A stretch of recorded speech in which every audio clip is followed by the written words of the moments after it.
apologize. I missed Senator Hawley's question because I was on the floor voting. I just want to return to some of the things he said. My crack staff gave me a summary, but I assume it must be incorrect. Was it your testimony that Brown v. Board was correctly decided? Yes. Was it your testimony that you cannot say whether Shelby County and Brnovich are correctly decided? Senator, there's an important distinction that if you will give me a moment of your time, I'd be happy to explain, but that is accurate. So was Roe v. Wade correctly decided? Senator, it is the law of the land and I would apply it. Was Lochner correctly decided? Senator, it is not really the law of the land anymore, but if I had been confirmed during that period, I would have applied it. Was Dred Scott correctly decided? Senator, it is... Surely you can say Dred Scott was incorrectly decided. Senator, it was incorrectly decided. Why does it take these people that long to make it? I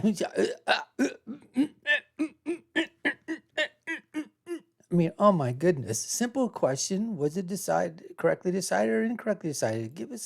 Come on, tell us the answer. You know what to say. They don't want to, folks.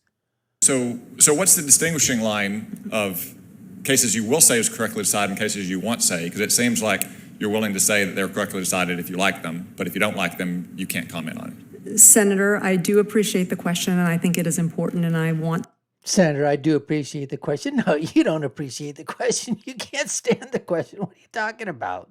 To clarify this, as a judicial nominee, I am bound by the Code of Ethics to ensure that any prospective litigant before me knows that they are getting an impartial and fair hearing where they will not be prejudged, where they will be given the opportunity to present their case.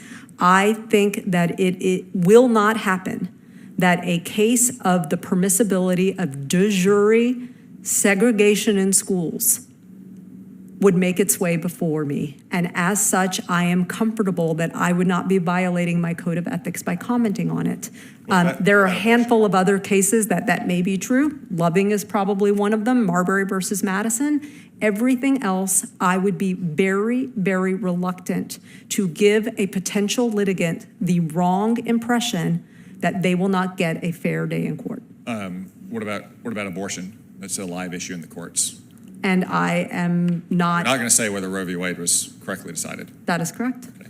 Okay. Well, you certainly had a lot of harsh things to say in the past about cases like Shelby and Brnovich and some of the issues that were adjudicated there. In fact, we just got notice last night about this article that just was published.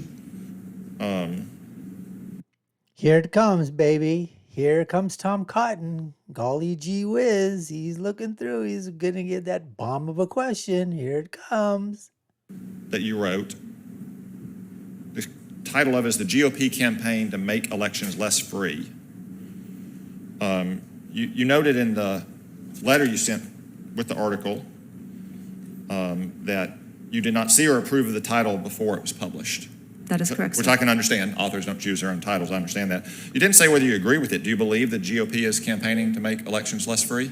Senator, the entire piece does not mention any political party, and that is because I am an advocate for the right to vote, and I would criticize any politician who would impede that right, irrespective of their political party. Do you think requiring photo ID is an impediment to vote? Senator, the Supreme Court in Crawford said that voter ID laws were not per se unconstitutional. However, a Fifth Circuit en banc said that a particular voter ID law was illegal. This is a case-by-case inquiry where we are fortunate enough to have precedent that I would apply faithfully and without reservation. I know that I think Senator Durbin said that this article sounded like a speech he would give on the Senate floor. I agree. I don't think it proves the point you may have been trying to prove, though, Senator Durbin. Ms. Perez, you live in the New York City area?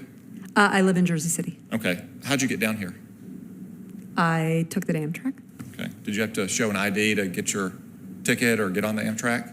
I don't believe so, sir. Okay. Last time you flew, did you have to show an ID? I did, sir. Do you think that's an unfair restriction on your ability to travel? That is the policy, and I am a rule follower, and I'm happy to abide by it because I can. Okay. If someone commits a murder, do you think it's fair to call them a murderer? If someone has been convicted for murder yes. under, yes. If they commit rape, do you think it's fair to call them a rapist? Have they been convicted? convicted. Yes, yes. So if they commit a felon, do you think it's fair to call them a felon? I think that that is a bit different because there's a temporal. See, why is that different? Why is that different? They have to think about this now, right? Can't call murder a murderer. Can't call rapist a rapist. Can't call somebody, who's commits a felony a felon. Oh, it hurts their feelings. It hurts my feelings. Can't use that kind of words. Oh, golly gee whiz. Issue, and I think that there's a raging policy debate on that. Because in the past, you've said that you don't like to use that word. But you said, I don't use words like felons to describe people. I mean, we don't describe people by a mistake that they made. I don't. I believe that every person is a child of God capable of being redeemed, and I never look at anybody and see the worst thing that they've ever done. If those convicted murderers or rapists get released from prison, often under misguided policies, do you think it's still fair to call them a murderer or a rapist? Irrespective of what their label was, sir, I would be on record as an advocate of trying to advocate for their right to vote if the criminal. Again, these people, they just continue to show their true colors, which is why it's good that we have the Senate hearings to ask them their questions. And hopefully we've got enough people on the Republican side that can take a look at these nominees. And when they have these, views and opinions that are just completely out of the norm, then we can, vote them out of committee and basically say, sorry, but we don't want this person, being in charge. There's enough people already out there in government, in the bureaucracy, that are just making up unbelievable policy, unbelievable, laws, unbelievable opinions that they're giving to the various, parties involved to basically do everything that they can possibly do. That almost every time you take a look at anything coming out of Washington, D.C., why is it that when we look at what comes out of there, we're like, most of us, normal, just average, everyday American citizens, we're scratching our heads. We're going, what? Where did that come from? That doesn't even make any sense. Really? They actually did that? They actually said that? They actually proposed that? And that's where these people are, these leftists, they're not even moderates anymore, folks. They truly, truly are leftists. Like you said, you start asking them questions. What do you want to call somebody who commits a felony? Can you call him a felon?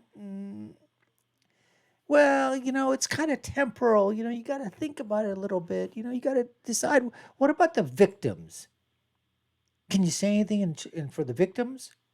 Or why are we always giving, what's the reason why we're giving so much emphasis, so much positivity to the person or persons that are committing the crimes, but not enough sympathy, not enough empathy for the victims of the crimes? That's what's really sad, folks.